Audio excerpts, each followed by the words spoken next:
भारत के इतिहास में महिला शासकों के बारे में यदा कदा ही वर्णन मिलता है और यह भी दिखाता है कि भारतीय समाज सदियों से पुरुष सत्तात्मक समाज रहा है। शायद यह भी एक कारण होगा कि हम पश्चिम की तुलना में उतने मजबूत बनकर नहीं उभर पाए, क्योंकि हमने अपनी आधी आबादी को वो सम्मान नहीं दिया जिसके वे हकदार थे। लेकिन इतिहास में जब भी महिलाओं को मौका दिया गया, उन्होंने अपने आप को साबित किया, चाहे विदुषी के तौर पर या फिर कहें शासिकाओं के तौर पर। दोस्तों, मैं हूं चंदन रावत और आप हैं मेरे साथ मेरे YouTube मंच GICC अल्मोड़ा पर, great Indian culture and civilisation. आज हम बात करेंगे उत्तराखंड की एक ऐसी महिला शासिका के बारे में जिनसे मुगल भी थर थर कांपते थे। जी हाँ, आपने शायद अंदाजा लगा ही लिया होगा। मैं बात कर रहा हूं रानी कर्णावती की। रानी कर्णावती, जिन्हें नाककटी रानी या नक्कटी रानी के नाम से भी जाना जाता है, वह पवार वंश के राजा महिपति शाह की पत्नी थी। उनके जन्म व जन्म स्थान के बारे में कोई ठोस जानकारी नहीं है और महिपति शाह गढ़वाल के हुए ही शासक थे जिनके शासनकाल में माधो सिंह जैसे सेनापति हुए थे। और माधो सिंह के बारे में गढ़वाल में काफी किस्से प्रचलित हैं। यानी पहाड़ का सीना चीरकर अपने गांव मलेथा में पानी लाने की कहानी शायद सभी उत्तराखंडियों को याद होगी कि वही माधो सिंह गर्वभंजक थे। हम शायद एक ही मूवी से अधिक प्रभावित हैं और वो मूवी है माझी द माउंटेन मैन। लेकिन हमारे उत्तराखंड में भी ऐसे लोग हुए हैं जिन्होंने माटी का कर्ज चुकाने के लिए अपने प्राणों तक का भी बलिदान किया है। बहरहाल आज विषय है रानी कर्णावती।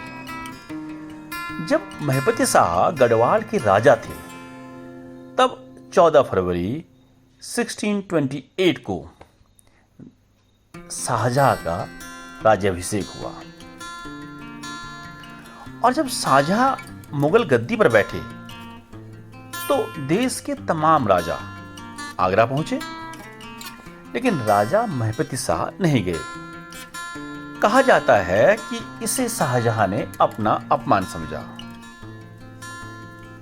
और किसी ने मुगल शासकों को यह बताया कि गढ़वाल की राजधानी श्रीनगर में सोने की खदानें हैं, गोल्ड माइंस हैं। इसी बीच महिपति शाह और उनके वीर सेनापति माधो सिंह की मौत हो गई।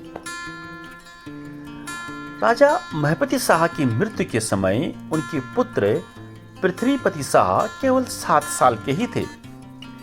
तब राजगद्दी पर पृथ्वीपति शाह ही बैठे, लेकिन राजकाज उनकी माता कर्णावती ने चलाया। शाहजहां ने इसका फायदा उठाकर कि इस समय राजा अल्पवयस्क हैं और शासन उनके नाम पर उनकी माता कर्णावती चला रही है। शायद शाहजहां को यह लगा कि रानी कमजोर होगी या महिलाई होगी, लेकिन शाहजहां को गढ़वाल की वीरांगनाओं के बारे में शायद ही कोई जानकारी रही होगी।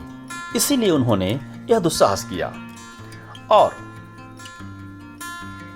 एक सेनापति नजाबत खान को जिम्मेदारी सौंपी कि वो जाएं और गढ़वाल को जीतें।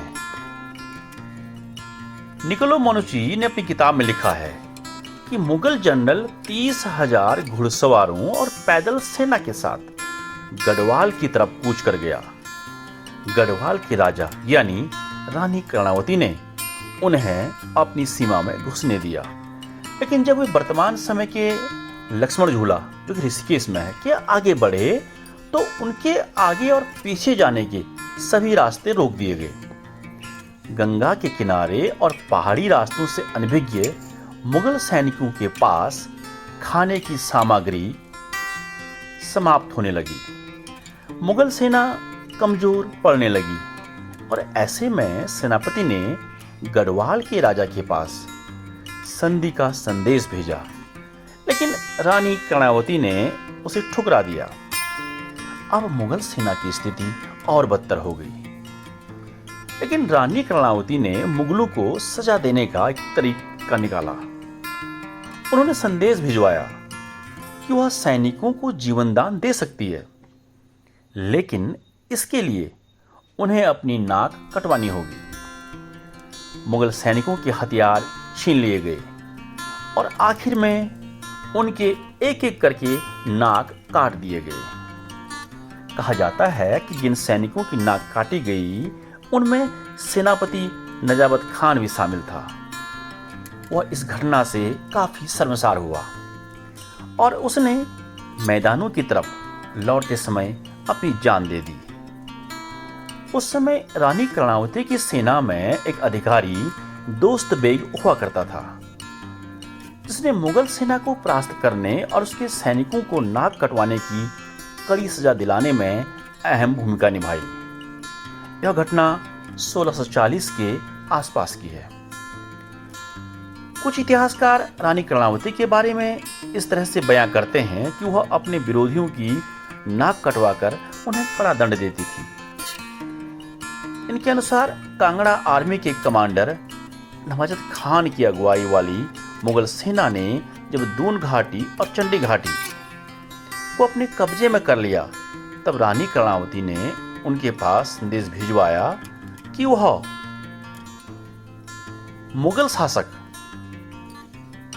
शाहजहां के लिए जल्द ही 10 लाख रुपए का उपहार भेज देगी। नजाबत खां एक महीने तक पैसे का इंतजार करता रहा। इस बीच गढ़वाल की सेना ने मुगलों के सभी रास्ते बंद कर दिए और मुगलों के पास खाद्य सामग्री नहीं पहुंची। उनके सैनिक एक अज्ञात बुखार से पीड़ित होने लगे। गढ़वाली सेना ने फिर मुगलों पर आक्रमण किया और रानी के आदेश पर सैनिकों के नाक काट दिए गए। नजाबत खान जंगलों से होता हुआ मुरादाबाद पहुंचा। कहा जाता है कि शाहजहां भी इस हार से काफी शर्मसार हुआ।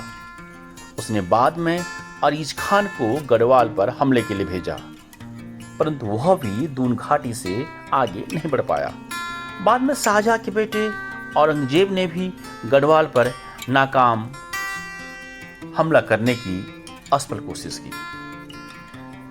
रानी कर्णावती का जिक्र मुगल इंडिया में भी मिलता है, लेकिन उसमें किसी का नाम नहीं लिया गया है, बस गढ़वाल की रानी के नाम से बताया गया है और स्वाभाविकतः वह रानी कर्णावती है।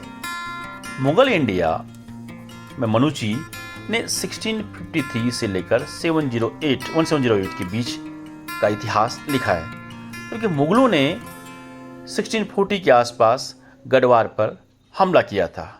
हालांकि ऐतिहासिक तथ्य जहां भी जाते हो, पर यह तो सत्य है कि गढ़वाल की रानी ने मुगलों को उनके दुस्साहस की सजा दी थी और यह वही रानी थी जिसे गढ़वाल के इतिहास में नागकटी रानी कहा जाता है। दोस्तों, उत्तराखंड के इतिहास में जिया रानी, तिलु रौतेली और न जाने कितनी ऐसी महिलाएं हैं जिन्होंने समय आने पर समाज और देश की सेवा के लिए अपना सर्वोत्तम दिया। आज के इस वीडियो में मैं रानी कर्णावती की बात यहीं पर समाप्त करता हूं। इसी तरह के इन्फॉर्मेटिव वीडियोस देखने के लिए मेरे चैनल को सब्सक्राइब कीजिए, शेयर कीजिए और हमें अपने उपयोगी कमेंट भी दीजिए कि हम भारत और उत्तराखंड की संस्कृति और सभ्यता पर और शिक्षा पर और क्या बेहतर कर सकते हैं। मेरे साथ इस YouTube मंच पर बने रहने के लिए आप सबका एक बार तहे दिल से धन्यवाद। Thank you very much.